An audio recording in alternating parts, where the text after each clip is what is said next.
Before we begin, a warning. Some scenes in this story may excite some viewers. It contains fabulous mansions, flash cars, luxury yachts, all your wildest fantasies come true. What's more, the multi-millionaires who own this stuff are just ordinary people. Ordinary people who happen to get lucky, happen to win the big one, the really big one, hundreds of millions of dollars. But, and I'm sorry, there is a but, deep down, are they genuinely happy? Well, let's just say that by the end of this cautionary tale, some of you may be feeling very self-satisfied indeed.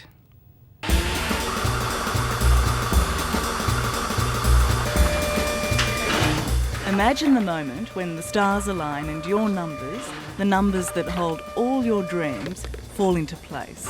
Just imagine that feeling. I said, oh, we've got 3 numbers. They went, hang on a minute, we've got 4. And he said, oh, this will pay for next week and week after's lottery. I said, Ray, we've got 6. And he said, we haven't. I said, we have.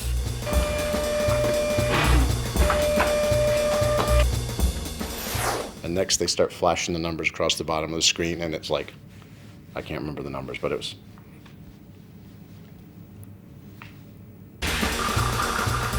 The time it takes for these balls to drop is the difference between the rest of us and a life less ordinary.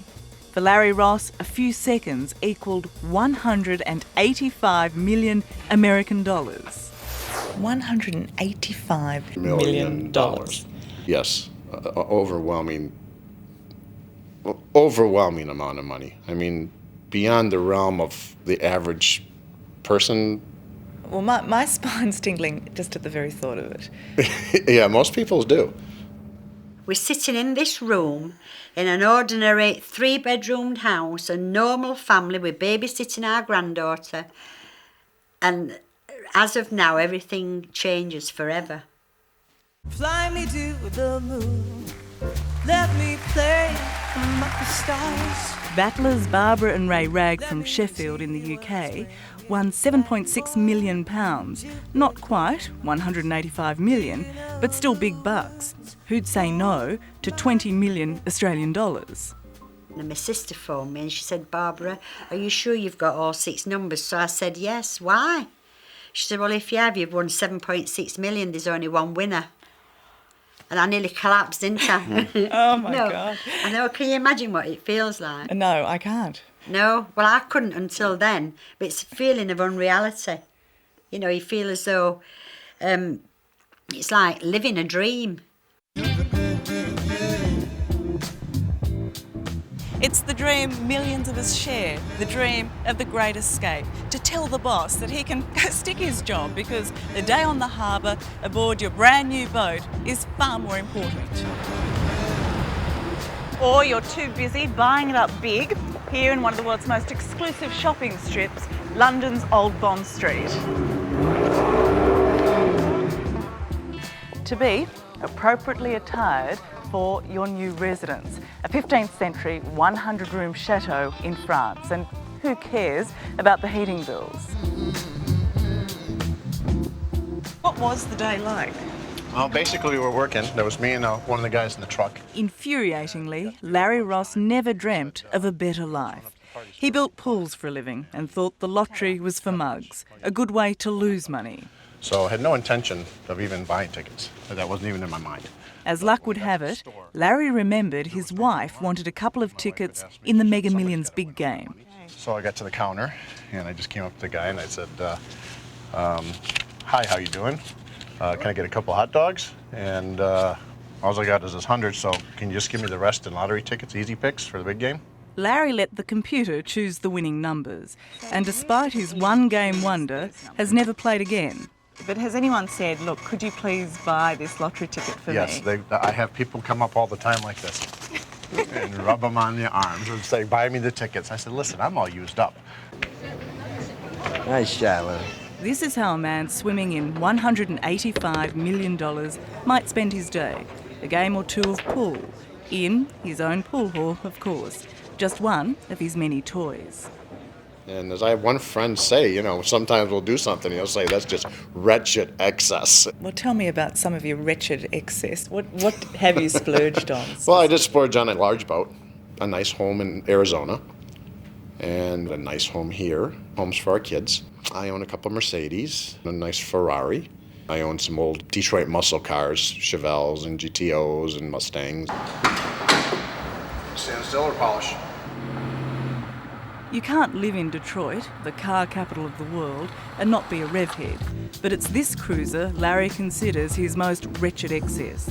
The big game with the big price tag, $2 million, sits inside, unused for 7 months of the year because of the freezing weather. But when you've got money to burn, who cares? Do you pinch yourself? Have you come to More terms? like slap myself? Pinch is a little too light. Yeah, it's more like slap yourself and say, why me? You know, and you do. You say that a lot. Why me? How many times have you heard the line, gone from rags to riches? About 1 million.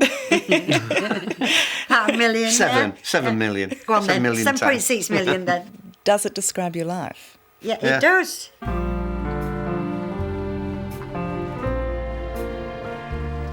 Ray was a roofer and Barbara a nursing assistant. For 32 years, they lived on this housing commission estate. £7.6 million later, they moved into luxury they never imagined, but not before following the classic script, making that call to the boss. I said, I've got a little bit of a problem. I've decided to retire. Oh, right. I says, are you sure? He says, you're not kidding me. I said, no. So next minute, he says, have you won lottery? I says, yeah, I have. He says, yeah. I says, yeah, honestly, I have. He says, that's funny. He says, I haven't checked my numbers. I says, don't bother checking them, I've won the lot. Fill my life with song. The Rags have fulfilled their fantasies. For Ray, it was buying a Range Rover, not that a fancy four-wheel drives made him too big for his boots. I still wash my own car. I think, £4 to wash it. Look, I can do it myself in half an hour. For Barbara, it was ocean liners, 10 cruises in 3 years. Where have you been? Where we've not been. I think I've died. I do honestly, because it's something that we could only have imagined happening, you know. Despite the comfortable house, the car and the cruises, for this couple, that often heard promise, money won't change you, seems to be true. We're still the same as we were before, you know. Does that mean then that you look for good buys? Yeah. Yeah? Yeah. Oh, yeah, look at that, yeah. If we go and buy any furniture, they'll say, oh, yeah, so and so and so and so. I said, well, do you knock anything off for cash? Oh, well, we might be able to knock you £50. I said, and then they'll say, well, but there'll be £10 or £15 for delivery. I said, I'm not paying. Not paying delivery charges. Delivery? I said, you must think I made him I'm money. not with him when he's doing this. I walk away. You're not a Scrooge, are you? No, He's no not. way. No, way, he's not a Scrooge. Okay, let's hold those checks up and give them a big round of applause. $60 million right there. So this is the room where dreams come true? Yes. At the Virginia State Lottery, Nora O'Neill is agony aunt to some of America's newly filthy rich. I talk to the winners when they come in and I mention the word budget and they look at me like I'm growing horns. You know, what is budget? While a win's a win, Nora's job is to convince the lucky few it's not always the answer to their problems. Often, it's just the start of them. Taxes, people begging, family. Saying no is really, really hard, especially when it's somebody you're close to. You're not going to be happy just because you have money. Prior to winning, did you think money would make you happier? Yes, I think everybody does. And now that you've won this mega sum, does it? No, the money can't make you happier. When you win, everybody you know thinks they won too. Aha, the indoor pool room. The indoor pool room, yeah. Everybody's got to have one. Greed and envy are words that now have added meaning for Larry Ross. You hear people say behind your backs, well, geez, he bought this $1 million house. Why couldn't he give me $50,000? So how have you come to terms with that? No, I still struggle with it. So you still feel guilty? Yes, yeah. Several people, I have just taken credit card bills, I think the highest amount was $20,000, and paid their bills, and they have come back 6 months later with $25,000 more. And at that point, you just, you say, I'm sorry, I can't do anything. And a lot of the people never talk to you again. What's the craziest letter you've got? The craziest letter I got was a guy from, I think it's the craziest letter I got, was a guy from Tennessee. And his contention was that the evening before the numbers were drawn, a spaceship had landed in his backyard. The alien had gotten out of the spaceship, had given him the numbers for the drawing the next day. Right. But he didn't have any money to play it. Therefore, I should send him half the money. Right. Now, included in this letter was not only the story, but a picture of the spaceship. You have made a significant difference to us, Larry. Oh, thank you. Larry Ross has given away more than $10 million to charity. His local hospital has benefited from both his money We were fortunate enough we kicked it off with a $50,000 contribution from my wife and I. and his time. He's their most committed fundraiser. But after spending time with Larry, you see what a solitary life wealth can create, and you begin to believe him when he complains about the grief his great fortune has brought him. If you could have your time over again, would you change it?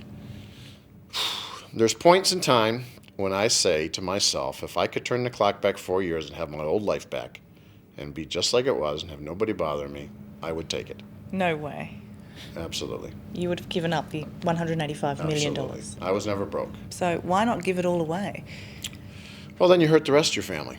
So I think maybe that's why. And if you gave it all away, I'm going to tell you something. People still wouldn't believe you were broke. Do you continue to play the lottery? Yeah. Yes. Why?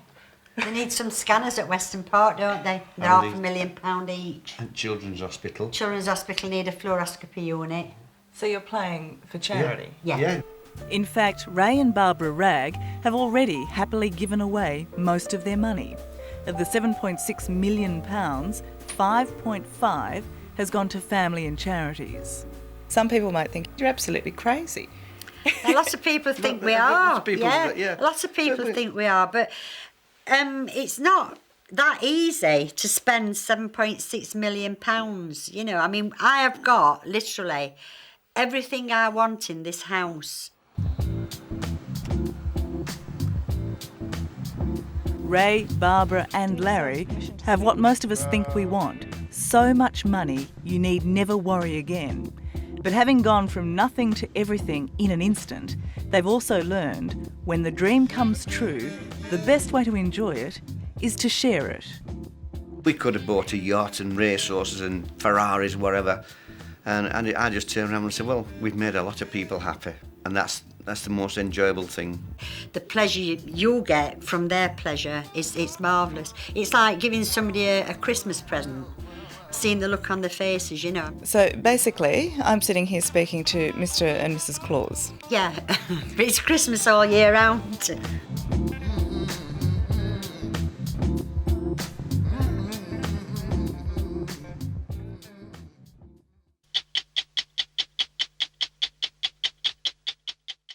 Hello, I'm Tara Brown. Thanks for watching 60 Minutes Australia. Subscribe to our channel now for brand new stories and exclusive clips every week. And don't miss out on our extra minutes, segments and full episodes of 60 Minutes on 9now.com.au and the 9Now app.